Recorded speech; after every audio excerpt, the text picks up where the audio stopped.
This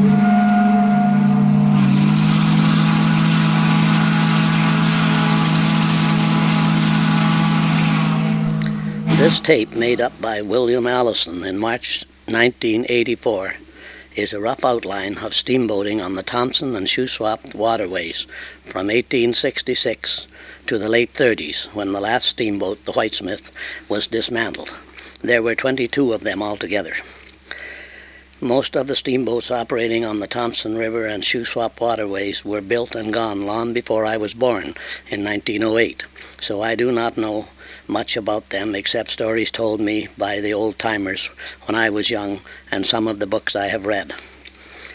When the gold rush to the Big Bend country on the Columbia River started in 1864, there was no means of transportation east from Cache Creek except pack horses. So the government let contracts to build a road from the Caribou Road at Cache Creek to Savannah on Kamloops Lake, and a contract to build a stern-wheeler steamboat to carry freight and passengers to Seymour City, now known as Salmon Arm, at the head of the Shuswap Lake, where trails on the mountains, or rather over the mountains, led to the gold strike on the Columbia River. The first steamboat was a stern-wheeler built on the Little Shuswap in 1866 by the Hudson Bay Company from hand-sawn lumber. But when the boat was finished, her machinery was at the end of the road at Savannah, so they launched her and floated down the Thompson River to Savannah, where her boiler and engines could be installed. She made her maiden trip to Seymour City in 1866. The Big Bend Gold Rush turned out to be a failure, and the Martin was tied up at the Hudson Bay Company fort at Kamloops and finally sold to some businessmen, but they had bad luck with her as she ran onto a rock in Kamloops Lake and was damaged beyond repair. So she was hauled up on the shore, where she rotted and fell apart. The next steamboat was the first Kamloops, a small boat with a one-man crew built in 1872 that ran a service from Savannah to Fortune's Landing, now the town of Enderby. By this time, settlers were moving into the Okanagan Valley from the United States and into the Thompson Valley and the south end of the Shuswap Lake, so there was enough business to warrant building of more stern-wheel steamboats to service the area. Between 1872 and 1885, 6 stern-wheel steamboats were built. Most of them at Kamloops are in that area. They were the Spella Machine, the Lady Dufferin, a side-wheeler rather, the Peerless, and the second Kamloops, as the first Kamloops had been scrapped. The Red Star, a small stern-wheeler built to operate between Sicamous and Enderby in 1888. The Scuzzy, built by the contractors building the CPR Railroad to haul supplies between Savannah and Sicamous during construction. When the CPR was completed in 1885, it took away a lot of the steamboat business, but there was still a lot of the area that required service by boat, so steamboating carried on for many more years until the last steamboat was dismantled in the late 30s. The growing lumber industry needed stern-wheelers to haul supplies and tow logs on the Thompson River, the Shuswap, and the Adams Lake, as large sawmills were built at Kamloops and Chase, and also now called Tappan. Another one at Annis Bay, a few miles west of Sicamous. They built the first Maud Annis, which was a tug to tow their logs. The new steamboats were the Queen, built at Kamloops in 1894, which caused some excitement when her boiler blew up later in the year, killing 2 of her crew and destroying the boat.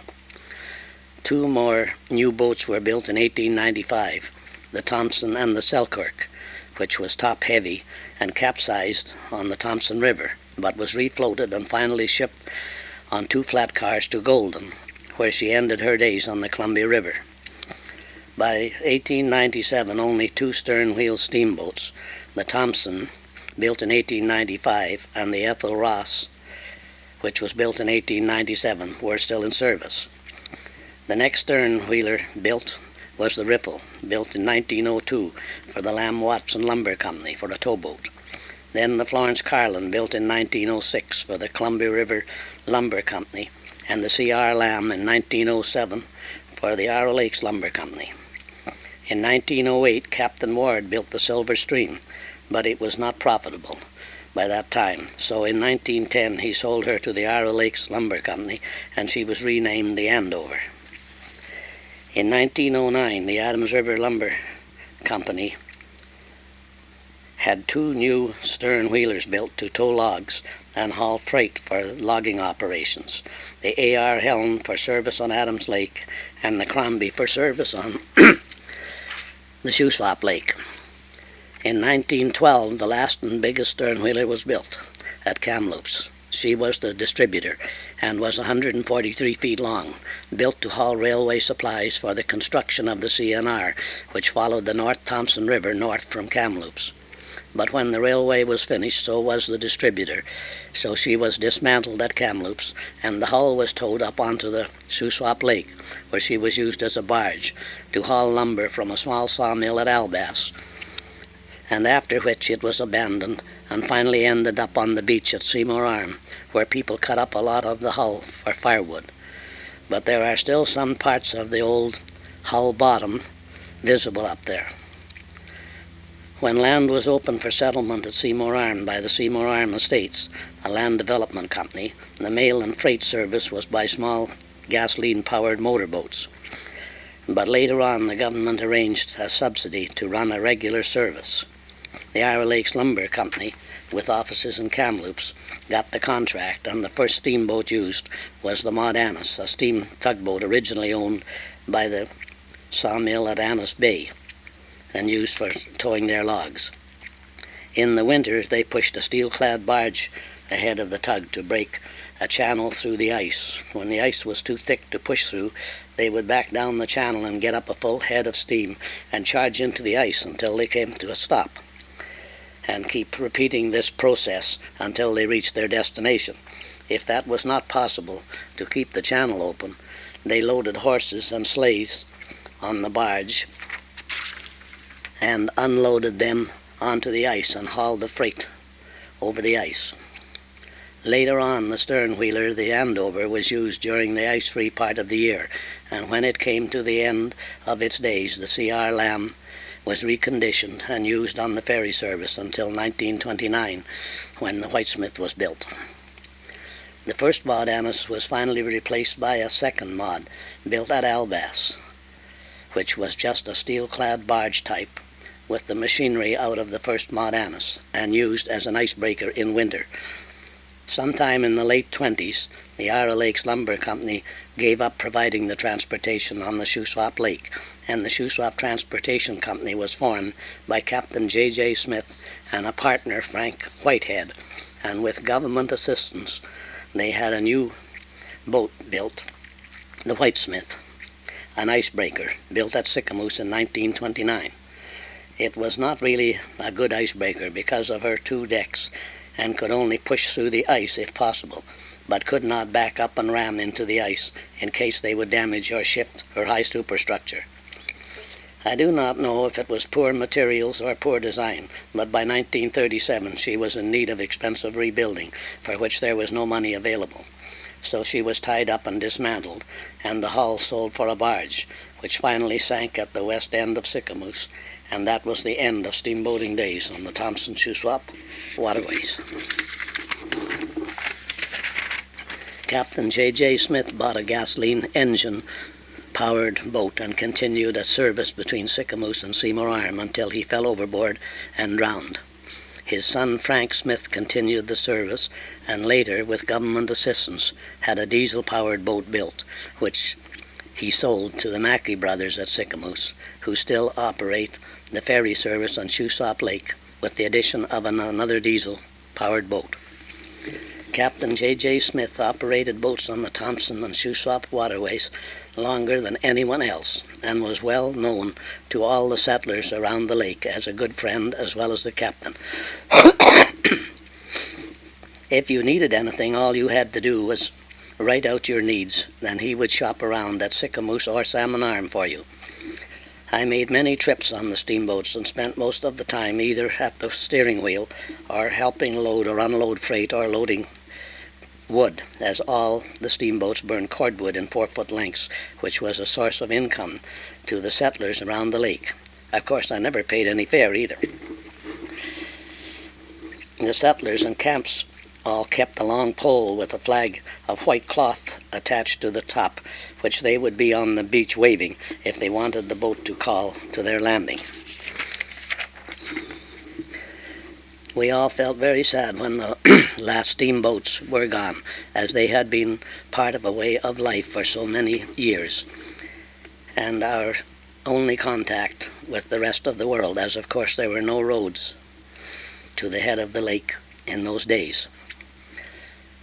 On boat days, everyone was there to meet the boat and get their mail and supplies, and while waiting for the boat to arrive, that depended on how many stops it had to make on the way, everyone had a chance to talk with their neighbors. On the main lake, the store at Sorrento operated a store boat, which delivered mail and supplies to the settlers on both sides of the lake and picked up orders for their next trip until new roads replaced the service. After the Whitesmith was built in 1929, the C.R. Lamb, the last of the stern-wheelers, was taken to Kamloops, and in 1933 was bought by Captain William Louis, better known to all of us old-timers as Billy Louis, who worked as mate under Captain J.J. Smith and got his own captain's license. He operated the C.R. Lamb between Kamloops and the Shuswap Lake, hauling wood for his woodyard in Kamloops and whatever other freight and passengers were available, including excursion parties. Then she was used as a dwelling during the war years, and later beached at Kamloops and her machinery removed and sold to a sawmill in northern BC. The hull still lies in the bottom of the Thompson River at Kamloops. Another well-known man was Bill Malcolm, who was the engineer under Captain Smith on the first and second Maud Annis, also the Andover and the C.R. Lamb from the early 1900s to the late 20s. In the early years, steamboats tied up at Seymour Arm between trips, so I spent a lot of time on these boats with the crews. Sometimes they would go a few miles down the lake to load up with wood, and us boys would go along for the ride, which was a big event in our lives.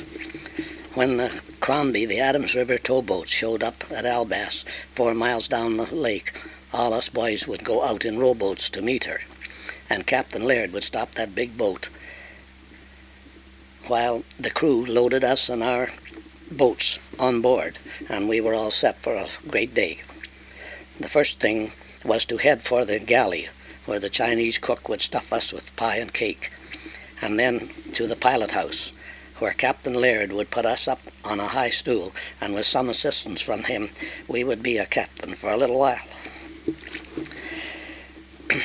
Somehow I find it very hard to imagine things like that happening in this world today.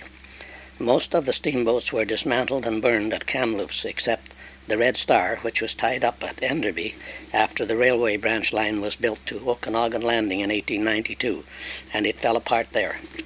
The remains of the first Maud Annis was burned on the beach at Albass, and the second Maud Annis sank in the bay at Canoe Point, where it was tied up when the Whitesmith was built, and it is still there, machinery and all, according to skin divers who have gone down to look at it.